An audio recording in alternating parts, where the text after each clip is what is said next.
Welcome to morning session. Gently kept your hands on your face for 10 seconds. 10, 9, 8, 7, 6, 5, 4, 3, 2, 1, 0. అరచేతులు చూస్తూ నెమ్మదిగా అక్కడ తెరుద్దాం. 5, 4, 3, 2, 1, 0. ముందుగా మనందరికీ గురువు గారిన బ్రహ్మర్షి పితామహ పత్రిజీకి శాస్త్ర కోటి నమస్మాంజులు, శాస్త్ర కోటి కృతజ్ఞతలు అర్పించుకుంటూ శ్రీరామచంద్రుల వారిని, ఆంజనేయ స్వామి వారిని ఆహ్వానించుకుందాం. ఆధ్యాత్మ ఉపనిషత్తు మనం వారి ద్వారా తెలుసుకుంటున్నాం. నిన్న బిగిన్ అయింది. నిన్న ఎపిసోడ్, ఈరోజు ఎపిసోడ్ 2లో వెళ్తున్నాం. So let's go to the topic. ఇక్కడ కర్మనాశనము అన్నారు. క్రియానాశనాత్ అంటే ఇక్కడ కర్మనాశనం అంటే ఏ పనులు చేయకుండా గమ్మున కూర్చోవడం కాదు, ఆలోచనను జీరో చేయటం. దానివల్ల ఏమవుతుంది? దుఃఖ నివృత్తి అవుతుంది. ఆ చింతలన్నీ పోయాయి. అలా ఆ దుఃఖనాశనం వలన, ఆ చింతలన్నీ పోవడం వలన ఇంకా తద్వారా వచ్చేటువంటి సకల మలిన వాసనల యొక్క నాశనం జరిగింది. ఆ వాసనలన్నీ పోయి నిశేషంగా నశించడం వలన మోక్షం అనేది భవతి అవుతుంది. అదే జీవన్ముక్తి అని అంగీకారం అన్నమాట. అంతే, ఇంకా జీవన్ముక్త స్థితి అదే. మరొకసారి ఏం చెప్తున్నారంటే, సర్వకర్మ క్షయము కాగా చింతాక్షయం అవుతుంది. చింతలన్నీ పోయాయి. ఆ చింతాక్షయం అయితే వాసనాక్షయం అయింది. వాసనాక్షయమై మోక్షము. ఇలా ఇంత జరిగినా ప్రారబ్ధం అనేది పోల. ప్రారబ్ధ క్షయం కాల. అయితే కాబట్టి ఈ యొక్క స్వస్వరూపంగా ఈ దేహంలోనే ఉన్నాయి, మనోలయం కలిగి వ్యవహరించడమే జీవన్ముక్తి అని భావము. ఇన్ని రకాలుగా చెప్పినా ఏమైంది? మనసు జీరో చేయటం, చిత్తవృత్తి నిరోధం. చిత్తవృత్తి నిరోధమై స్వస్వరూపం అనుసంధానమై ఉండాలి. దేహంలో ఉన్నావు, స్వస్వరూపంలో ఉండాలి.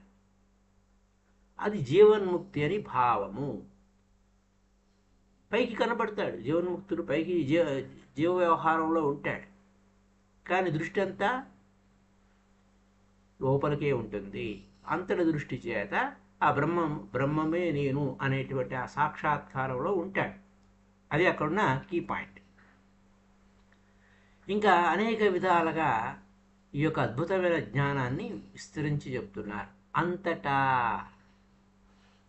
సర్వత్ర, సర్వతః. సర్వత్రా అంటే అంతటా, సర్వతః అంటే అన్ని విధాల చేత, సర్వ సకల ప్రపంచమును బ్రహ్మమే. అంతా బ్రహ్మమే, మనదంతా బ్రహ్మమయమే. ఇలాంటి సద్భావన దారుఢ్యం పెరుగుతుంది. అంతా బ్రహ్మమయమే. బ్రహ్మంగా చూస్తుంటాడు, బ్రహ్మమాత్రంగా చూస్తూ ఉంటాడు. ఇలాంటి సద్భావన అంటే యోగ్యమైన అంతఃకరణ వృత్తి, అంతా ఆత్మయే, అంతా బ్రహ్మమే అనేటువంటి సాక్షాత్కారం దారుఢ్యంగా ఉంటుంది. అదనమాట. అంటే ఇక్కడ శరీర దారుఢ్యంగా ఉండటం కోసం బాగా తిని, బాగా ఎక్సర్సైజ్ చేసి చేయటం, శరీర దారుఢ్యాన్ని ఎలా పెంచుకుంటాడో, ఇక్కడ సద్భావనతో, సరైన భావనతో అంతటా నిలిచి ఉండడం అన్నమాట. అంతా బ్రహ్మ మాత్రమే ఉంది, అంతా బ్రహ్మమయమే ఉంది. అప్పుడేమి జరుగుతుంది? జన్మ, జర, మరణ దుఃఖపాదకములైన మలిన వాసనలన్నీ నాశనమైపోతాయి. ఏముండవు ఇంకా, అంతా బ్రహ్మమే. ఇంకెక్కడ జన్మ ఏముంది? ముసలితనం ఏముంది? మరణం ఏముంది? దుఃఖమేముంది? ఏమి ఆ వాసనలే లేవు, ఆలోచనలే లేవు. ఉన్నదంతా బ్రహ్మమయమే అనేటువంటి సత్యంలో జీవిస్తూ ఉంటాడు. సర్వే సర్వత్రా బ్రహ్మ సాక్షాత్కారం. ఈ జ్ఞానం అద్భుతంగా లభించింది. దానివల్ల అజ్ఞానం అంత నశించిపోయి మిగిలిన వాసనలు పోయి శుద్ధ బ్రహ్మస్వరూపుడు అవుతాడు అని. అయితే ఎంత బాగుందండి. మధ్యలో అశ్రద్ధ అనేది ఉండకూడదు.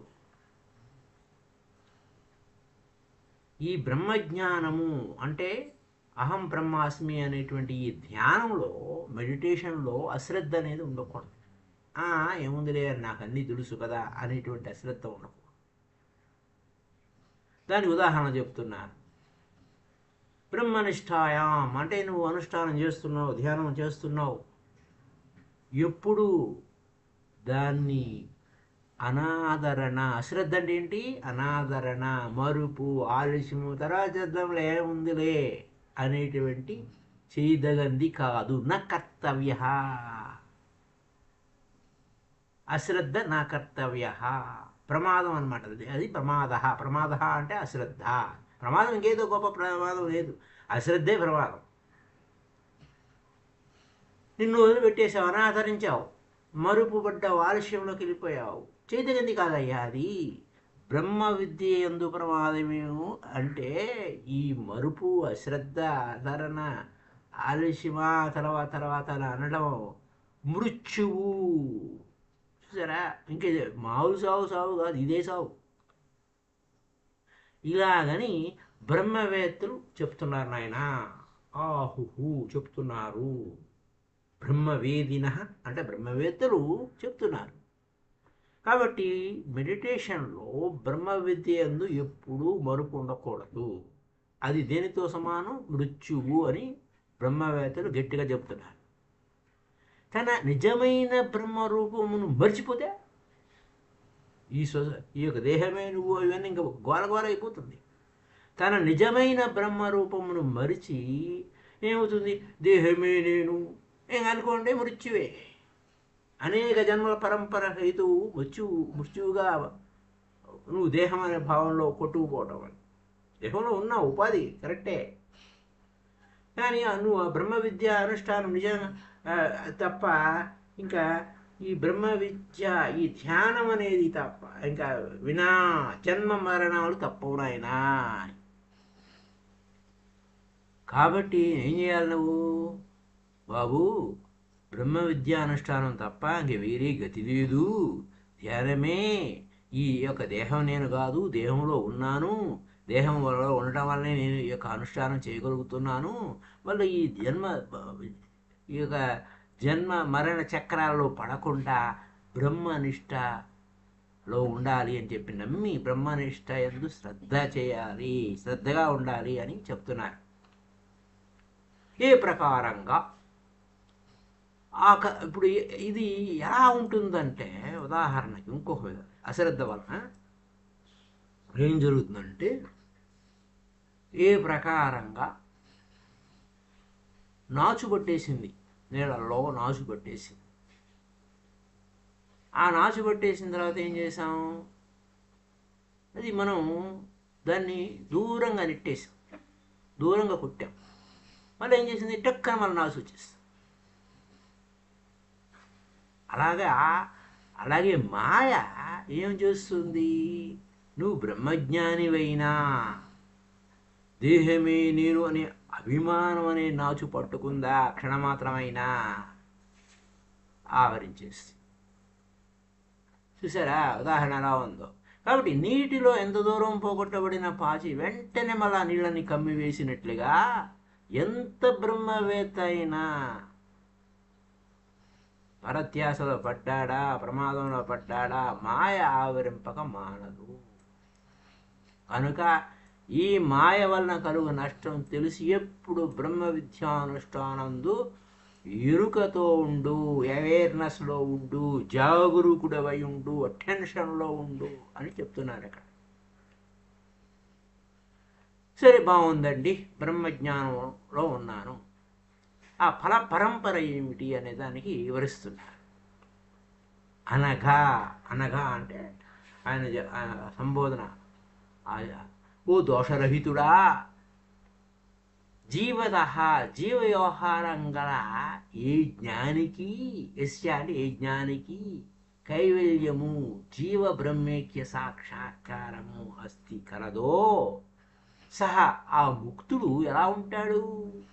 విదేహ దశయందు కేవలం బ్రహ్మస్వరూపుడే కావు. అలా విదేహ బ్రహ్మస్వరూపుడే కాబట్టి నువ్వు సమాధి స్థితిలో ఉన్న నిర్వికల్ప సమాధి అభ్యాసం చేస్తూ ఆ యొక్క స్థితిని పొందుతావు. ఇంకా అక్కడ ఈ నిర్వికల్ప సమాధిలో ఇంకేవి లేవు. వర్ణాశ్రమ లక్షణాలైన దేహాది వికల్పాలు ఏమీ లేవు. ఆ విధంగా ఉండరా బాబు భవ అంటున్నారు. మరి దీనికి మరొకసారి ఏం చెప్తున్నారంటే, జీవన్ముక్తుడికి విదేహముక్తులైనటువంటి బ్రహ్మైక్యత్వ బ్రహ్మమే నేను అనేటువంటి ఐక్యత జ్ఞానమందు భేదమేం లేదు. కనుక అంతఃకరణ వృత్తిని బట్టి మనసు సస్వరూపంగా నశిస్తుంది జీవన్ముక్తుడికి. లోపల ఉన్నాడు, తనలో తను ఉన్నాడు, స్వస్వరూపంతో తాను ఉన్నాడు. ఇంకా అక్కడ మనసు ఏం లేదు. అక్కడ అయితే అక్కడ నశించిన ఆ జీవన్ముక్తుడయ్యాడు. రూపమే లేకపోతే దేహముక్తుడు అవుతాడు. జీవన్ముక్తుడయ్యి దేహమే నేను కాదు అనుకున్నాడు కదా. ఇట్టి స్వస్వరూప బ్రహ్మానంద సాక్షాత్కారమునకు మాయ ప్రతిబంధకము కనుక మాయకును తాత్కార్యాసక్తుడు కావుదురా నాయన, విదేహముక్తుడు అవు అని బోధిస్తూ ఉన్నారు. ఇంకేమని చెప్తున్నారు? నిర్వికల్ప సమాధి చేత అద్వితీయమైన ఆత్మ సాక్షాత్కారం ఎప్పుడు కలుగుతూనే ఉంటుంది. అప్పుడు ఇంకా నేను శరీరము అనేటువంటి నేను శరీర భావన అనేది పోతుంది. నిశ్శేష విలయ, శేషము లేక నిర్బీజంగా లయించుతుంది అని చెప్తున్నారు. అప్పుడేమవుతుంది? అత్ర ఈ బ్రహ్మమందు ఆత్మరూపత్వము, ఈ బ్రహ్మమే నేను అనే భావాన్ని దృఢం అయిపోతుంది. దృఢీకొర్వన్ అని దృఢి చేయవయ్యా, దృఢం చేయి. ఆ తర్వాత అహంకారం మొదలుకొని దేహ పర్యంతమందు అహంకారం ఉంటుంది కదా, నేనను భావాన్ని లెస్సగా విడిచిపెట్టు. అయిపోయింది. నువ్వు నేను దేహమే నేను, నువ్వేమి దేంట్లో దృఢమైపోయావు? ఈ బ్రహ్మమే నేను, ఈ బ్రహ్మంలోనే నేను అహం బ్రహ్మాస్మి అనే దాని ఆ భావములో నువ్వు దృఢమైపోయినప్పుడు ఇంకేమవుతుంది? నేను శరీరాన్ని అనేటువంటి భావాన్ని దేహపర్యంతం నేను అహంకారంతో కూడా నేను శరీరం అనేటువంటి ఆహారం నేను అనేటువంటి శరీర భావం అంతా పూర్తిగా విడిచిపోవాలి. ఈ బాహ్యమైన ఘటమంతా పోతుంది. ఈ శరీరము కాదు, నేను శరీరాన్ని కాదు అనేటువంటి అహం బ్రహ్మాస్మి, ఆ బ్రహ్మమే నేను అనేది చక్కగా తిష్ట వేసి కూర్చుంటుంది లోపల. అది ఎక్కడ నేను శరీరం కాదురా నాయన, శరీరం ఉంటావా అని. అంటే నేను దేహము అనే భావాన్ని విడిచి బ్రహ్మమందే ఆత్మభావం చేయటం వలన మనకు ప్రారంభ వేగంతో శరీర వ్యాపారం జరుగుతూనే ఉంటుంది. ఈ ఈ నాటకాలన్నీ ఉంటాయి. కానీ ఈ శరీరమే ఆత్మ అనే భావనగా ఉండడు, తటస్థంగా ఉంటాడు. ఇంకేమైంది?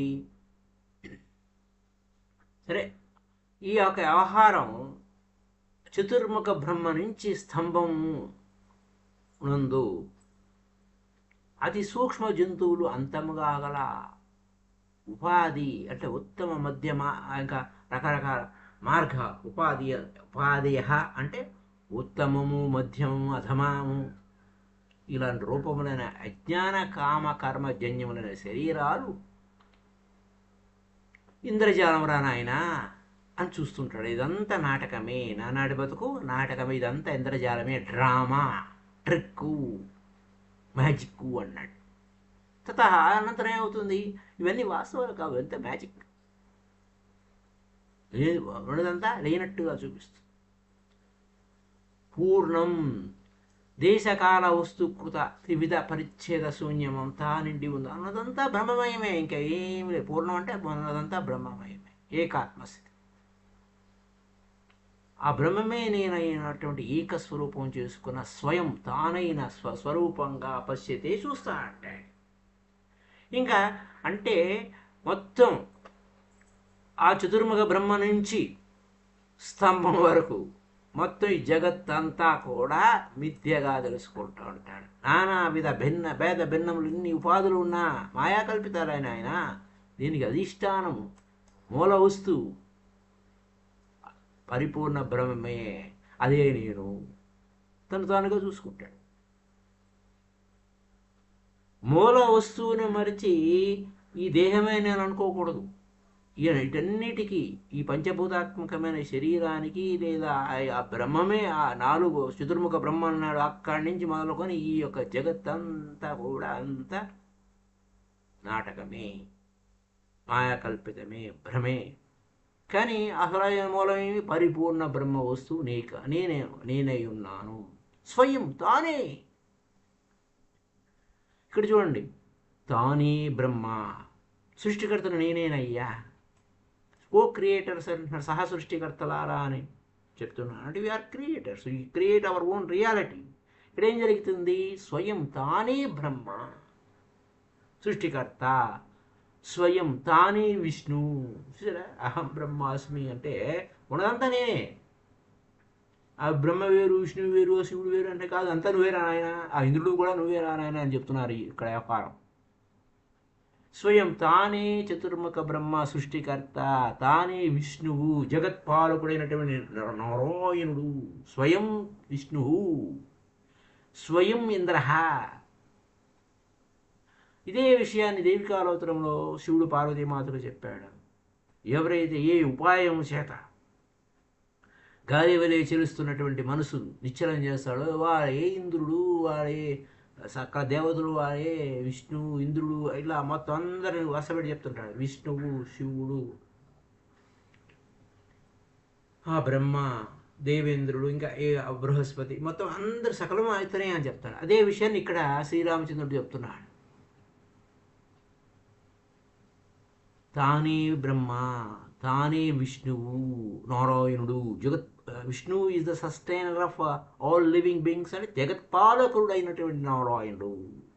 స్వయంగా తానే ఇంద్ర, ఈ ఇంద్రుడు ఈ కర్మని చేసిన కర్మకాండను బట్టి స్వర్గము నరకము ఇవన్నీ ఇస్తాడు కదా అనేటువంటి వాడు నువ్వే, స్వర్గము నరకము నువ్వే. స్వయం శివ, తానే జగత్ సంహారకుడైన రుద్రుడు, స్వయం తానే ఈ ప్రపంచమంతయు తానే, స్వయం ఇదం విశ్వం, అది స్వయం తానే ఈ ప్రపంచమంతా తానే, ఇదం విశ్వం, ఇదం సర్వం, మొత్తం అంతా నీవేరా ఆయన. తానే బ్రహ్మస్వరూపమైన తనకంటే అన్యం లేదు, అన్యత్ లేదు, కించిత్ కొంచెం కూడా లేదు. నాస్తి నాస్తి నాస్తి కించిత్ నాస్తి, అన్యత్ కించిత్ నాస్తి, కొంచెం కూడా లేదు. అంటే ఈ స్వస్వరూపంలో బ్రహ్మనిష్ఠలో మెడిటేషన్లో ఉండి మన స్వస్వరూపంతో ఉండటంలో ఉన్నటువంటి గొప్పతనం గురించి ఇక్కడ చెప్పడం జరుగుతుంది. అయితే ఈ కార్యమైన ఈ జగమంతా ఏదో ఒక పనిలో నిమగ్నమై ఉంటుంది. కారణమైన బ్రహ్మ కంటే వేరుగా ఏమి లేదురా నాయన. లోకమునకు, లోకాధిపతులకు, లోకోస్తులకు ఈ ప్రకారంగా వ్యవహార సిద్ధమై ఉన్నా ఉన్నదంతా ఆత్మేతరమైనది కొంచెం కూడా లేదు, ఆత్మ కంటే భిన్నమైనది లేదు, ఆత్మే పరబ్రహ్మము కదా, అది వ్యవహారం. బాగుంది. అయితే తన యందు కల్పింపబడినటువంటి ఇవన్నీ నామముంది, రూపముంది, ఆ రామరూపాదులు నిర్మమో నిరహంకార అని ఊరికే చెప్పడా జగద్గురు కృష్ణుడు. అదే విషయాన్ని ఇక్కడ శ్రీరామచంద్రరాజు తన యందు ఆరోపిత శేషాభవాను వస్తు నిరాస్త, ఇవన్నీ ఏమి లేదు నాయన. సంకల్పంతో సకల కల్పితమైన నామము లేదు, రూపము లేదు, వస్తువు లేదు, మిథ్య అంతా నిషేధించి స్వయమేవ తానే పూర్ణం, పరిపూర్ణమైనట్టి అద్వితీయం, రెండవది లేదు, ద్వితీయం శూన్యం లేదు, అక్రియ క్రియాశూన్యం అయినట్టి పరబ్రహ్మ నువ్వు చేయవలసింది అంటే అక్కడ ఆ పరబ్రహ్మ స్థితికి నువ్వు ఉన్నావు, ఉన్నదంతా నేనే, పైకి నాటకం ఇస్తున్నావు అంతే. పరబ్రహ్మ ప్రకృతి విలక్షణమైన బ్రహ్మంగా మిగిలి ఉంటావురా నాయన. శేషం అదే మిగిలింది, అయిపోయింది. ఇక్కడ సకలము, ఇక్కడ కనబడేదంతా ఏంటి? ద్వైతం. ద్వైత ప్రపంచం ఉంది, నామం ఉంది, రూపం ఉంది, ఇవన్నీ ఇంకేం లేవు, నీకు నిషేధింపబడ్డాయి. అయితే ఇంకా ఇవన్నీ లేకపోవడం వల్ల ఏం జరుగుతుంది? ఏం మిగులుతుంది నీకు? సచ్చిత్ ఆనంద స్వరూపము. తన యథార్థ జ్ఞానము చేత తత్వమశాది మహావాక్య విచారణము సాక్షాత్కారింపబడింది నాయన. తత్వమసి చేతకేతో అంటే అదేరా నువ్వు అని ఆ మహావాక్యార్థ విచారణంచే సాక్షాత్కరించబడిందని అయితే ఒకటే పరమార్థ బ్రహ్మ వస్తువు ఉంది, ప్రపంచం అంతా ఒకటే. అయం వికల్ప, కల్పం అంటే వికల్పాలు ఏముండకూడదు. సంకల్పం పెట్టుకున్నప్పుడు వికల్పాలను ఈ అయం వికల్ప, ఈ యొక్క వికల్పం వలన వాస్తవమైంది, వికల్పాలని వాస్తవమైంది కాదు. అయితే ఇది ఎక్కడి నుంచి వచ్చింది? జన్మాది వికారాలు లేవు, నిర్వికారే. ఇంకా అవన్నీ లేకపోతే ఏముంది? నిర్వికారే. అనేక జన్మలు చూసిన వికారాలు ఏమి లేకుండా నిరాకారే అంటే ఆకారం లేదు, నిర్విశేష ఏమి మిగిలి లేదు. ఆ బ్రహ్మంలో ఇంకేం లేదు, భేదం లేదు. ఇందులో అంతా బ్రహ్మమయమైనప్పుడు భేదం ఎక్కడి నుంచి వస్తుందయ్యా? భేదమే లేదు అంటున్నారు. నిర్వికార నిరాకారం నిర్విశేషముగా అఖండ బ్రహ్మ వస్తువులుంది. ప్రపంచ కల్పన మాయా సిద్ధం కానీ వాస్తవం కాదు కనుక స్థితప్రజ్ఞుడవై ఉండరా నాయన అని చెప్తున్నారు. నిర్భేద బ్రహ్మంకి భేదం లేదు, బ్రహ్మం వంతు స్థితప్రజ్ఞుడవై ఉండు, తిష్ట వేసి కూర్చో. అది ఇంకేమైంది? ఇంకా ఇక చూసే దృష్టి ఎలా ఉంది? దృష్టిలో ఇక దృశ్యము, దృక్కు, దృశ్యము, నేను చూస్తున్నాను, ఈ త్రిపుటి ఏం లేదు. నిరామయ, ఏ రోగము ఉపద్రవాలు ఏమి లేవు, బాధలు లేవు. కల్పాంతమందైనా, కల్పమండి చెప్పుకో 432 సంవత్సరాలు ఎంతో, ఆ కల్పం అంతమైనా కూడా మహాసముద్రం వల్లే పరిపూర్ణంగా ఉంటావు, అంతటా నిండి ఉంటావు, చిస్వరూపమై ఉంటావు. ఏకమేవ బ్రహ్మ, ఏక బ్రహ్మ. ఏ బ్రహ్మమందు భ్రాంతి, సంసారానికి కారణమైన అజ్ఞానం ఎక్కడుంది? అజ్ఞానం చీకటి కదా. తేజస్సు యందు చీకటి వల్లే వెలుగు వస్తే చీకటి ఎక్కడ ఉంటుంది? మాయమైపోతుంది. అలాగే అంటే ఇక్కడ ఏమైంది? ఈ అహం బ్రహ్మాస్మి అనే ఆ బ్రహ్మ జ్ఞానంలో భ్రాంతికి కారణమైనటువంటి అజ్ఞానం అంతా పూర్తి. దేంతో పోల్చారు? వెలుగు వస్తే చీకటి మాయమైపోయినట్టుగా. రెండవది లేదు. ఏకమేవా ద్వితీయం బ్రహ్మం, అద్వితీయమే ద్వితీయ. అది అక్కడేమవుతుంది? ఏకమేవా ద్వితీయం, రెండవది లేదు. నిర్విశేషే అంటే ఆ శేషము విశేషంగా శూన్యమైపోయింది. నిర్విశేషనే విశేషంగా శూన్యమైపోయిందట ఆ శేషం. పరతత్వే, ఆ పరబ్రహ్మమందు భేదము కుతహ, ఎక్కడి నుంచి వచ్చిందయా? లేదు అని అర్థం, ఏమి లేదు. అంటే ఇక్కడ మళ్ళా వివరణాత్మకంగా ఏ బ్రహ్మము తెలుసుకుంటే, అది ఎలా తెలుసుకున్నావు? చీకటి తేజస్సునందు చీకటి వలే. తేజస్సు అంటే వెలుగు, వెలుతురు వచ్చేసింది, నువ్వే ఆ బ్రహ్మను తెలుసుకున్నావు. ఆ అజ్ఞానం పోయింది, భ్రాంతి పోయింది, అజ్ఞానం నిశేషంగా నశించింది. అట్టి బ్రహ్మ ముందు ఇంకెక్కడ భేదం లేదు. ఇంకా అవిద్యచే కల్పింపబడినటువంటి ఏమీ లేవు. అలా తెలిసిన వాడే బ్రహ్మ. అట్టి బ్రహ్మ యందు భేదం లేదు. ద్రష్ట అంటే చూసేవాడు. చూసేవాడికి దశన్నమన్గా అంటే చూపు ఉండాలి కదా. చూసేవాడు చూపు చూడ చూడదగింది దృశ్యము. అది ఇక్కడ ఏంటి, చూస్తున్నాడు, చూసేవాడు ఒకడు ఉండాలి. నేను చూస్తున్నాను అంటాడు. చూడబడేది ఉండాలి, చూపు ఉండాలి. ఇదంతా దేనికి సంబంధించింది? శరీరానికి సంబంధించి. ఈ త్రిపుటి లేదు అక్కడ. ఇదే అదంతా ఏంటి? ద్వైతం. ఇది లేదు కాబట్టి అద్వైతం. అది కదా. ఏకస్వరూపము, ఏకాత్మకి ఏకస్వరూపం ఉన్నది ఒకటే, ఆ పరబ్రహ్మము. ఇంకా ఆ పరబ్రహ్మముకి భేదం లేదు. ఎట్లా ఉంటుంది? ఏ రీతిగా ఉంటుంది? ఉండదు. అలాగే దృష్టాంతం ఏంటి? సుఖరూపంగా ఉండేటువంటి నిద్రలో ఎవడికి భేదం ఏమైనా ఉంటుందా? సుఖంగా నిలబడతాడు. ఈ సుఖ నిద్ర అనేది అందరికి కామన్, ఒకటి. అలా నిద్రపోవడంలో సుఖ నిద్రలో, సుషుప్తిలో, నిద్రలో ఎవరికి భేదం లేదు, సుఖరూపంగా ఉండే నిద్రలో. అయితే ఎక్కడ భేదం ఉంది? రకరకాల వ్యవహారాలు ఉన్నాయి కదా. వ్యవహారిక దశలందు సకల భేద వ్యవహారాలుగా మనకు కనపడుతూ ఉంటాయి. అయితే పరమార్థం ఏంటి? ఇంటర్నల్గా ఏంటి? కనపడవు, లోపలేం లేదు. అసలు భేదము లేదు. అక్కడ లేడు, నేను అనేవాడు లేడు అక్కడ. భేద స్మరణ గనక భేదము స్మరింపదు. నేను లేదు, కర్త లేడు అక్కడ. ఇది ఉన్నదంతా ఒకటే కరెంట్, ఒకటే బ్రహ్మం. ఓకే, నిద్ర ఆనంద మాత్రంగా ఉంది. అప్పుడు భేదం చూశాడా? వాడెవడు లేడు. బయటకు వచ్చాక చెప్తాడు, నిద్రలోంచి బయటకు వచ్చాక. అక్కడ సకల ప్రపంచం లయం అయిపోయింది. నేను చెప్పేవాడు అక్కడ లయం లేడు అక్కడ.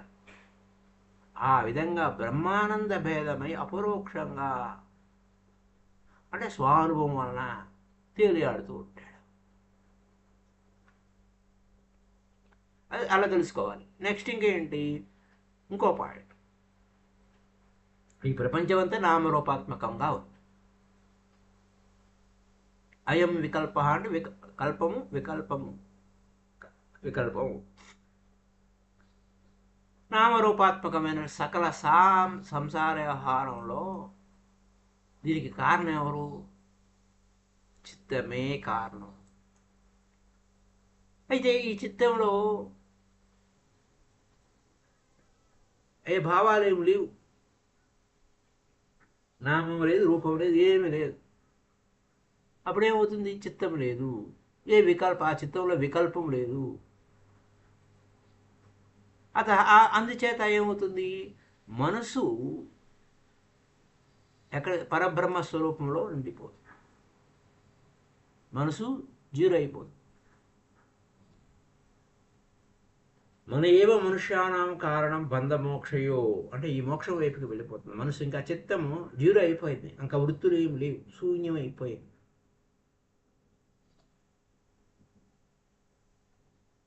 అది ఆ దీపము తనలోనే తాను లయమైపోయినట్టుగా ఆ చిత్తము జీరో అయిపోయింది, ఏమి లేవు. ఆ పరబ్రహ్మము పరబ్రహ్మమే అయిపోతుంది. ఇంకా ఏం లేదు, జీరో అయిపోతుంది, నిర్మలం అయిపోతుంది. దీన్నే కొంచెం వివరిస్తే, మనసు వల్లనే సకల లౌకిక వ్యవహారాలన్నీ ఉన్నాయి.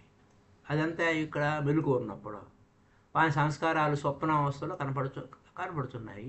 సుషుప్తి అవస్థలో మనసు లేదు, ఏ వ్యవహారం లేదు, జీరోలో పూర్తి నిద్ర స్థితిలో ఏం లేదు. స్వప్నావస్థలో ఉంది, మెలకువలో ఉంది. కనుక సంసారానికి ఎవరు కారణం? మనసే కారణము. అట్టి మనసు ఇంకా అంతరంగ బహిరంగ సాధన నుంచి నిర్మలంగా చేసుకుని ఇంకేం లేదు నాయన, అవి లోపల లేదు, బయట లేదు, అంతా జ్ఞాన ఫలప్రాప్తికి సాధనముగా ఏం చేయాలి? శ్రవణము, మననము, నిధిధ్యాసన. ఎక్కడికి పోయావు? సాక్షాత్కారం, సమాధి స్థితిలో చేరుకొని చిత్తమును ఏం చేసావు? ఏ ఆలోచన లేకుండా నిర్బీజంగా చేసి చివరికి ఏమయ్యావు? అహం బ్రహ్మాస్మి. ఆ చిత్తం ఎక్కడ పోయింది? లయం అయిపోయింది. పాస్ అయిపోయావు, పో అంటాడు. హుతాదులవగు అని తాత్పర్యం. ఇక్కడ ఏమైంది? అఖండైకార అంటే అఖండానందం అనమాట. ఇంకా అన్ని రసాలు వచ్చేసినాయి. స్వస్వరూపంతో సంపూర్ణమైపోయింది అఖండానందం. అఖండైక రసానంద స్వరూపమై సంపూర్ణ ఆనంద స్వరూపమైపోయి ఆత్మానం తన్ను స్వస్వరూపంగా తెలుసుకున్నాడు నాయన. నిస్సందేహంగా, ఏ సందేహం లేదు.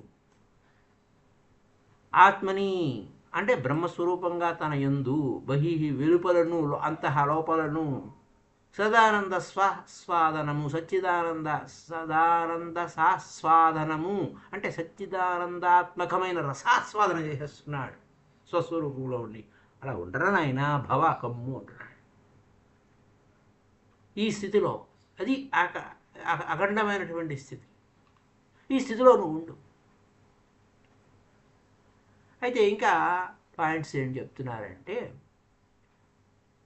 వైరాగ్య బోధ ఫలం ఏంటి అనే విషయాలను రేపటి ఎపిసోడ్ తీసుకుందాం. వైరాగ్య బోధోపరతుల ఫలం ఏంటి అని. అయితే ఈ వైరాగ్యం అనేది ఎక్కడ వస్తుంది? జ్ఞానం వైరాగ్యానికి ఫలం లాభం ఏంటయా అంటే జ్ఞానమే కదా ముక్తి వచ్చేది. వైరాగ్యం అంటే ఆ ఇల్లు వాగిళ్ళు విడిచిపెట్టి బారిపోయే వ్యవహారం కాదు. జ్ఞానానికి ఫలం లాభం ఏంటి?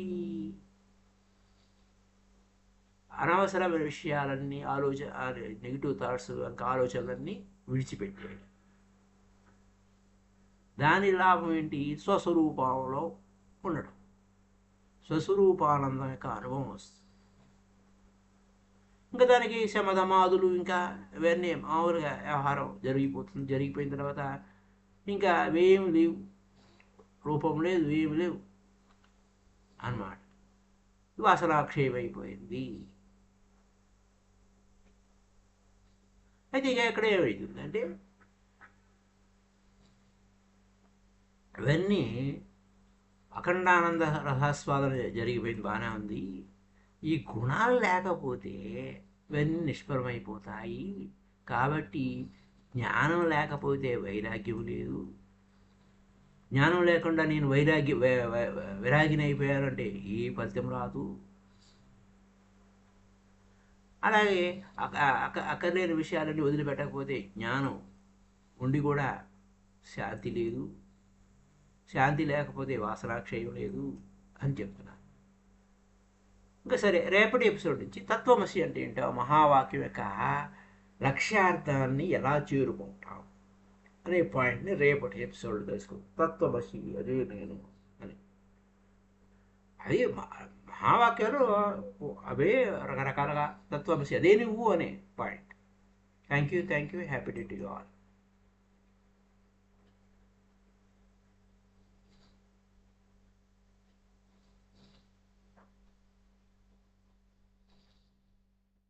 Thank you all, my dear friends. Thank you for a kind response, Uma garu. Thank you. So, మళ్ళీ రేపు ఎపిసోడ్లో కలుసుకుందాం. Of course, it's not new topic, it's old one. ఇప్పటి నుంచి సనాతనంగా ఉన్న టాపిక్కే, కొత్త టాపిక్ ఏం కాదు. కానీ మనం కొత్తగా తెలుసుకుంటున్నాం. Thank you.